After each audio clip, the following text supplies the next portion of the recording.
It's our first NBC weekend preview brought to you by First NBC Bank, 32 locations throughout Southeast Louisiana. Lenny Vangilder, Jude Young, Ken Trahan on vacation, a well-deserved one at that. So we bring in the B team, so to speak, here to talk a little sports and what's going on in New Orleans this weekend. And of course, hey, I'm part of that too. So we start with the Saints, and of course, camp now a week old in White Sulphur Springs, West Virginia, at the Greenbrier. From afar here, as we look at it, your thoughts through 1 week of Saints training camp with the preseason opener just a week away at St. Louis. I think there's still many strengths and a few concerns, so not many surprises there. They look awfully deep in the secondary, for example, and that has to be exciting for Rob Ryan and what he's trying to do to create more turnovers with that defense. The defense in general looks like it has plenty of options and depth, and the offense looks stronger because Brandon Cooks sounds like he's for real by all indications so far through camp. Plenty of time to go, but you can't teach the kind of speed and explosiveness he brings to the table. But with Ben Grubb sitting out practices this week for whatever reason, Sean Payton's gone on lockdown about that, I still have great concerns about the depth of the offensive line, and that will be something to watch considering real contact scrimmage coming up that you'll mention in a moment, and the preseason. They really need to stay healthy up front, or these Super Bowl aspirations that are legit right now could suddenly go up in flames.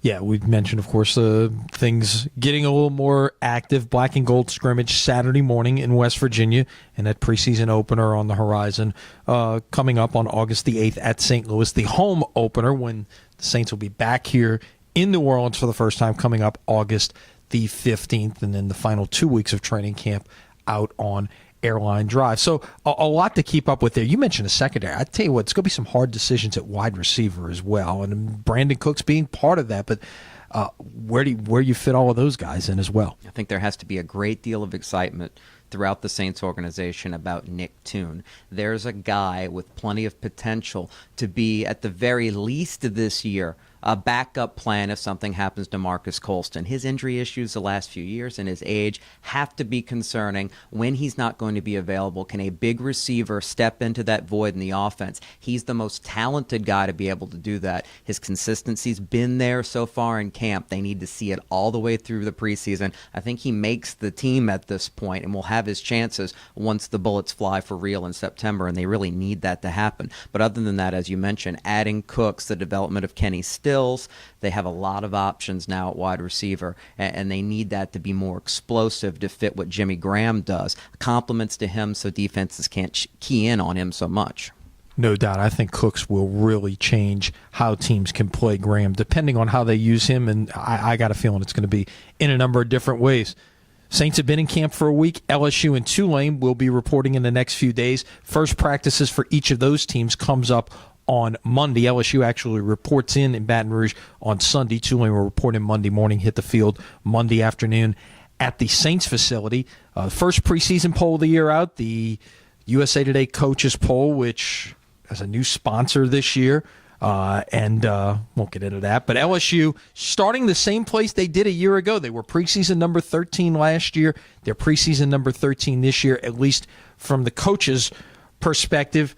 I think that's about right on target. I think so, too, and they could look at it perhaps as disrespect as a program now whenever they're not at least in the top 10. They were probably more disrespected last year considering the mature talent they had offensively. You look at the skill positions now for LSU, and I think it's kind with their schedule to say 13th to start the season.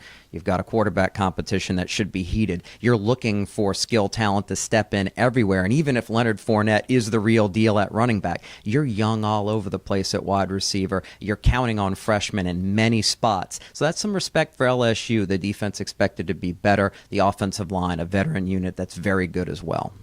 Les Miles' final speaking engagement of the year was on Wednesday, as he traditionally does, the Baton Rouge Rotary Club. Very entertaining, answering some questions about a number of different topics. Fournette was one of those topics. Says, hey, he doesn't have to be this superstar tomorrow, just by the first game. And some interesting thoughts as well about the two quarterbacks and how he might try to use both guys, maybe even put both guys on the field at the same time, one at quarterback, one at wide receiver.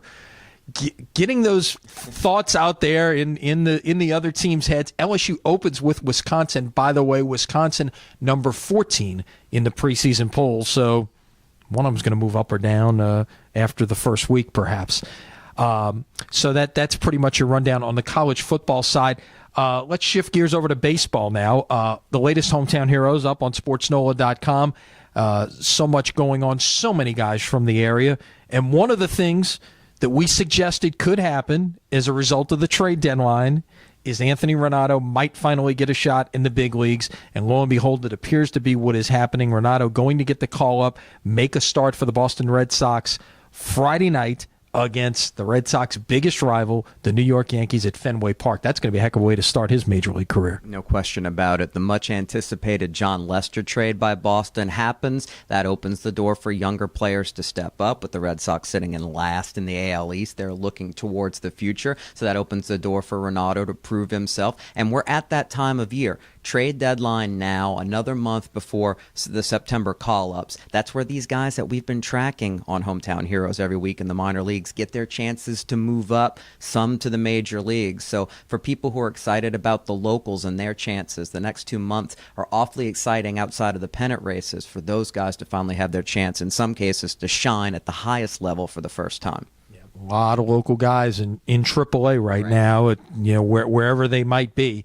Perhaps getting another shot, perhaps getting that first shot at the show, as they like to call it. The Zephyrs remain home through Tuesday. Tough doubleheader loss on Wednesday night at Iowa. They have actually slipped, as tight as that division is, they've slipped all the way into last place, but they're only 4 games out. And the good news is the team who's in first place, Nashville, comes to New Orleans beginning Saturday for a 4-game series. So a good finish to this homestand.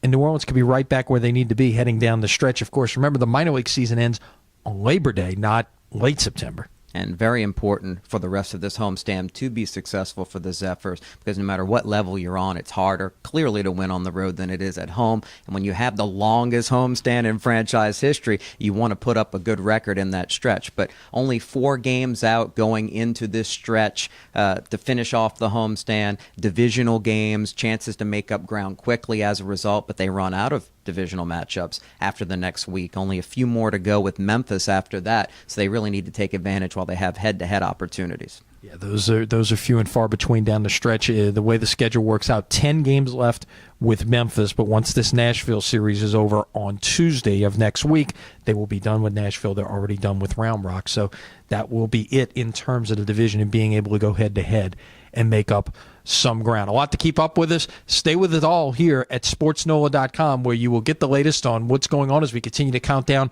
to the high school season, which is just around the corner, of course, and much more news. Our previews continuing every day, and, of course, all the latest from what is going on in West Virginia. Jude, good to have you in. We'll see you on Monday. Absolutely. Ken's going to come back at some point, right? Am I going to have to be here?